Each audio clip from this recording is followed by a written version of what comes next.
നമസ്കാരം. വേദിയിലും സദസ്സിലുമുള്ള സജ്ജനങ്ങളെ, പുരസ്കാരങ്ങൾ എപ്പോഴും ഒരു കലാകാരനെ സംബന്ധിച്ചിടത്തോളം പ്രോത്സാഹനമാണ്. അതും മലയാളം പോലെ നല്ല സിനിമകൾ ഏറ്റവും കൂടുതൽ എടുക്കുന്ന ഭാഷയിലെ അഭിനയത്തിന് നല്ല നടനുള്ള അവാർഡ് കിട്ടുന്നത് അതിലേറെ പ്രോത്സാഹനജനകമാണ്. കഴിഞ്ഞ വർഷം ഇറങ്ങിയ സിനിമകളെല്ലാം എല്ലാ തരത്തിലും വലിയ വിജയങ്ങളായിരുന്നു, കലാപരമായും സാമ്പത്തികമായും. പുതിയ അഭിനേതാക്കളുടെ മിന്നുന്ന പ്രകടനങ്ങൾ നമ്മൾ കണ്ടതാണ്. എൻ്റെ കൂടെ നടന്മാരായി സ്പെഷ്യൽ ജൂറി മെൻഷൻ കിട്ടിയ ആസിഫും ടൊവിനോയൊന്നും എന്നേക്കാൾ ഒരു മില്ലിമീറ്ററിൻ്റെ ഒരു ഭാഗം പോലും താഴെയല്ല. അവരെനിക്കൊപ്പമാണ്. പ്രായത്തിൽ മൂത്തതായ കൊണ്ട് മറ്റേ എനിക്ക് കിട്ടിയതാണെന്ന് തോന്നുന്നു. അതുപോലെ സൗബിൻ, നടി ഷംന, അങ്ങനെ എല്ലാവരും അഭിനയം കൊണ്ട് അത്ഭുതപ്പെടുത്തിയവരാണ്.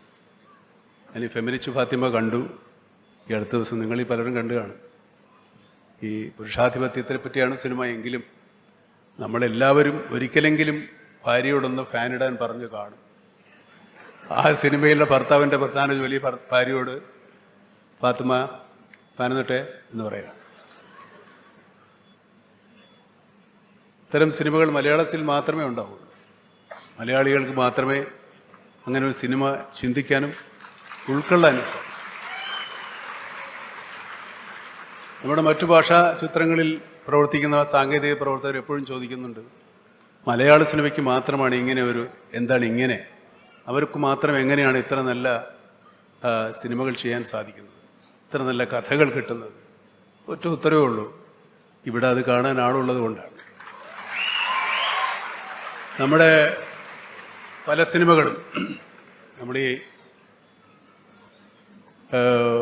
നമ്മുടെ നാട്ടിൽ വിജയകരമായി പ്രദർശിപ്പിച്ച കലാമൂല്യമുള്ള സിനിമകൾ ഒരിക്കലും മറ്റു ഭാഷകളിൽ പ്രേക്ഷകർക്ക് താല്പര്യമുണ്ടാകണമെന്നില്ല.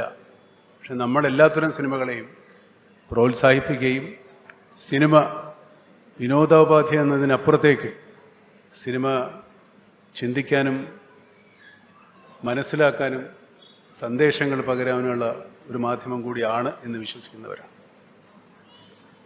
സിനിമയ്ക്കൊരു കഥ വേണം എന്നാലോചിക്കുന്നവരാണ്. സിനിമയിലെ നായകന്മാരും നായികമാരും ഒക്കെ സാധാരണ മനുഷ്യരാണ് എന്നറിയുന്നവരാണ്. സാധാരണ മനുഷ്യരെ പോലെ ആകണം എന്നാഗ്രഹിക്കുന്നവരാണ്. അതുകൊണ്ടാണ് സിനിമയിലെ നമ്മുടെ കഥാപാത്രങ്ങളെല്ലാം മനുഷ്യരാകുന്നത്. മറ്റു ഭാഷാ ചിത്രങ്ങൾ നമ്മൾ കാണുന്ന പോലെ എല്ലാവരും അമാനുഷ്യരാണ്, മനുഷ്യർക്ക് മുകളിലുള്ളവരാണ്. അല്ലേ, മനുഷ്യരെക്കാൾ ഒരുപാട് ബുദ്ധിപരമായും ശാരീരികമായും ശക്തിയുള്ളവരാണ്. ഒരു സാധാരണ മനുഷ്യനേക്കാൾ നമ്മുടെ സിനിമയുടെ നായകന്മാർക്ക് ശക്തിയോ ബുദ്ധിയോ ഒന്നുമില്ല, സാധാരണക്കാരാണ്. സാധാരണ മനുഷ്യർ ചെയ്തു പോകുന്ന നന്മകൾക്കും തിന്മകൾക്കും അവരൊരിക്കലും അപ്പുറമല്ല. അവരുടെക്കും നന്മകളും തിന്മകളും ഉള്ളവരാണ്. മനുഷ്യ സഹജമായ എല്ലാത്തരം നന്മ തിന്മകൾ കഥാപാത്രങ്ങൾ ഉൾക്കൊള്ളുന്ന കഥകളാണ് നമുക്ക് കൂടുതലുള്ളത്. അതുതന്നെയാണ് നമ്മുടെ വിജയം.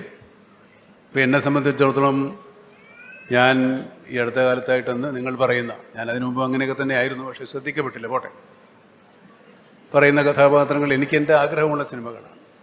അങ്ങനെ ഓരോരുത്തരും അവർക്ക് ആഗ്രഹമുള്ള സിനിമകളാണ് എടുക്കുന്നത്. ആ ആഗ്രഹത്തിനോട് പ്രേക്ഷകർ ഒത്തുപോകുന്നു എന്നുള്ളതാണ് മലയാള സിനിമയുടെ ഏറ്റവും വലിയ വിജയം. അതിന് ഇത്രയും നല്ല പ്രേക്ഷകരുണ്ടായ ഈ ഭാഷയോട് തന്നെ, അല്ലെങ്കിൽ ഈ പ്രേക്ഷകരോട് തന്നെ നമ്മളെന്നും നന്ദിയുള്ളവരായിരിക്കും. മലയാളത്തിൻ്റെ സിനിമയിൽ ഇനിയും ഒരുപാട് വലിയ എന്താ പറയുക, ഒരു കഴിവുകളുടെ ഒരു ഖനിയാണ് മലയാള സിനിമ. ഈ ഖനിയിൽ നിന്നും ഇനി ഒരുപാട് നിധികൾ കോരിയെടുക്കാനുണ്ട്. അങ്ങനെ കോരിയെടുക്കപ്പെടുന്ന നിധികൾ നല്ല സിനിമകളായി, നല്ല അഭിനയമായി, നല്ല സംഗീതമായി, നല്ല കഥയും കഥാപാത്രങ്ങളുമായി നിങ്ങളുടെ മുന്നിൽ വരട്ടെ എന്ന് ആഗ്രഹിച്ചുകൊണ്ട് അതിലൊരു ഭാഗമാകാൻ എനിക്കും സാധിക്കട്ടെ എന്ന് ആഗ്രഹിച്ചുകൊണ്ട് ഈ പുരസ്കാരത്തിന് ഇതിനെന്നെ തിരഞ്ഞെടുത്ത ജൂറി അംഗങ്ങളോടും ഇതെനിക്ക് തന്ന കേരള ഗവൺമെൻറ്റിനോടും എനിക്കുള്ള അഗൈതവമായ നന്ദി രേഖപ്പെടുത്തിക്കൊണ്ട് ഞാൻ എൻ്റെ വാക്കുകൾ ഉപസംഹരിക്കുന്നു. നമസ്കാരം.